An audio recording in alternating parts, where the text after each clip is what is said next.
السلام علیکم گائز، آج کی اس ویڈیو کا ٹاپک ہے خانہ کعبہ کی تاریخ۔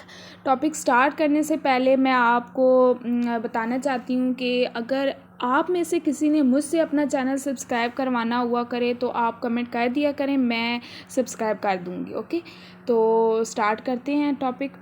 جب حضرت آدم علیہ السلام بحشت سے زمین پر تشریف لائے تو بارگاہ الہی میں عرض کیا کہ خدایا، میں یہاں نہ تو ملائکہ کی تسبیح و تکبیر سن سکتا ہوں اور نہ کوئی عبادت گاہ دیکھتا ہوں، جیسا کہ آسمان میں بیت المعمور دیکھتا تھا جس کے ارد گرد ملائکہ طواف کرتے تھے۔ جواب الہی آیا کہ جاؤ، جہاں ہم نشان بتائیں وہاں کعبہ بنا کر اس کے ارد گرد طواف بھی کر لو اور اس کی طرف نماز بھی ادا کرو۔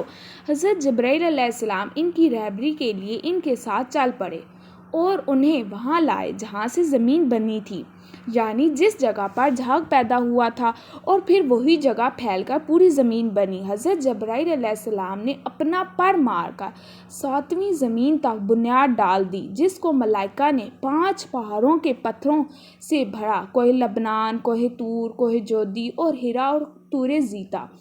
بنیاد بھر کر نشان کے لیے چاروں طرف کی دیواریں اٹھا دی۔ اس طرف آدم علیہ السلام نماز پڑھتے رہے اور اس کا طواف بھی کرتے رہے تو طوفان نوح تک کعبہ اسی حالت میں رہا۔ اس وقت وہ عمارت تو آسمان پر اٹھا لی گئی اور یہ کعبہ کی جگہ اونچے ٹیلے کی طرح رہ گئی، مگر لوگ پھر بھی برکت کے لیے یہاں آتے تھے اور آ کر دعائیں مانگتے تھے۔ پھر ابراہیم علیہ السلام کے زمانے تک کعبہ اسی حالت میں رہا، جب اسماعیل و ہاجرہ اس مدین میں آ کر ٹھہرے اور ان کی وجہ سے یہاں کچھ آبادی ہو گئی۔ تب ہاجرہ کے انتقال کے بعد حضرت ابراہیم علیہ السلام کو حکم ہوا کہ اسماعیل کو ساتھ لے کر یہاں عمارت کعبہ بنائیں۔ اس کی نشانی اس طرح فرمائی گئی کہ ایک بادل کا ٹکڑا بھیجا گیا تاکہ اس کے سائے سے کعبہ کی حد مقرر کر لی جائے۔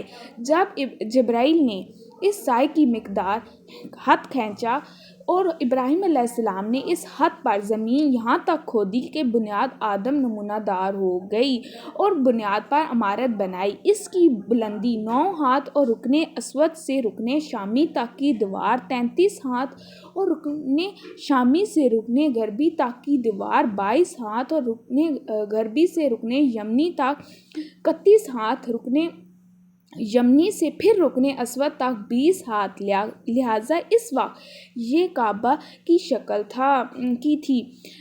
حضرت ابراہیم علیہ السلام نے خانہ کعبہ کے اندر ایک طاغار سا بنایا تھا جو مثل خزانہ کے تھا کہ کعبہ کے لیے جو کچھ نظر تحفہ میں آئے اس میں رکھا جائے گے۔ اس کے دروازے 2 تھے، ایک داخل ہونے کا، دوسرا نکلنے کا، اور کعبہ بننے والے خلیل تھے اور ان کو گار اور پتھر اٹھا کر دینے والے اسماعیل علیہ السلام، اور اس عمارت میں 3 پہاڑوں کے پتھر لگائے گئے۔ ابراہیم علیہ السلام سے پہلے کسی نے یہاں عمارت نہ بنائی تھی، مگر آپ کے بعد کئی دفعہ اس کی تعمیر و مرمت ہوئی اور اس میں حالات کی وجہ سے کچھ تبدیلیاں بھی ہوئی، مثلاً اس کی اونچائی دوگنی کر دی گئی، دروازے 2 کی بجائے 1، اور اس کا رقبہ بھی کم کر دیا گیا، لیکن بعد میں پھر اسے پرانے رقبے میں ہی تعمیر کیا گیا۔ یہ تھی ڈیٹیل کچھ خانہ کعبہ کی تاریخ۔